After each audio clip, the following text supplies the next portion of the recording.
L'actualité de ce lundi, c'est aussi l'ouverture des débats budgétaires dans l'hémicycle de l'Assemblée.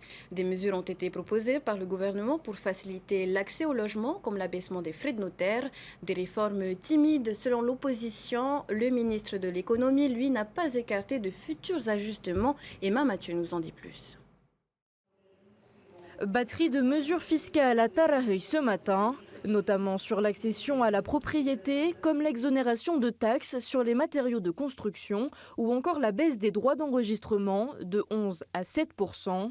Une mesure jugée positive mais encore insuffisante par les non-inscrits. Nous souhaitons que les baisses d'impôts qui sont proposées soient plus importantes, notamment sur les droits d'enregistrement. Nous avons proposé 5%, en proposant par ailleurs la recette financière qui permettrait de financer cette mesure.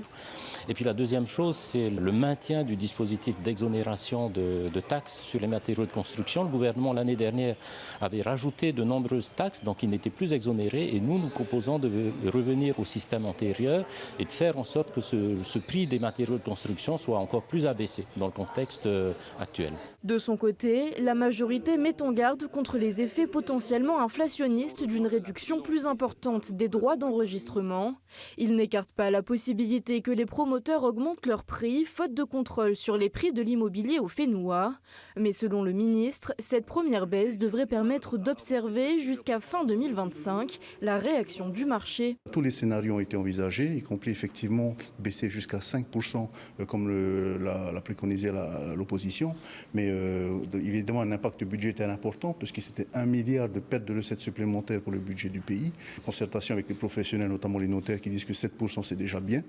Donc je voudrais effectivement faire une première expérimentation à 7%, voir comment se comporte le marché, et puis envisager pourquoi pas en effet un abaissement supplémentaire dans les années qui viennent. Le Tapura Huir Atiera dénonce un budget pas assez social par rapport aux promesses de campagne du gouvernement et des mesures pas suffisamment fortes, d'où la quantité d'amendements déposés par l'opposition, 43 au total. On a en face de nous des propositions qui sont comme un peu de la poudre aux yeux. Quand on lit la proposition, ça nous emballe.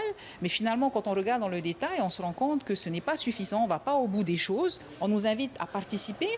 On le fait activement. En face, on a un ministre qui nous suit, mais une majorité qui, elle, vote comme un seul homme, selon les instructions du président certainement.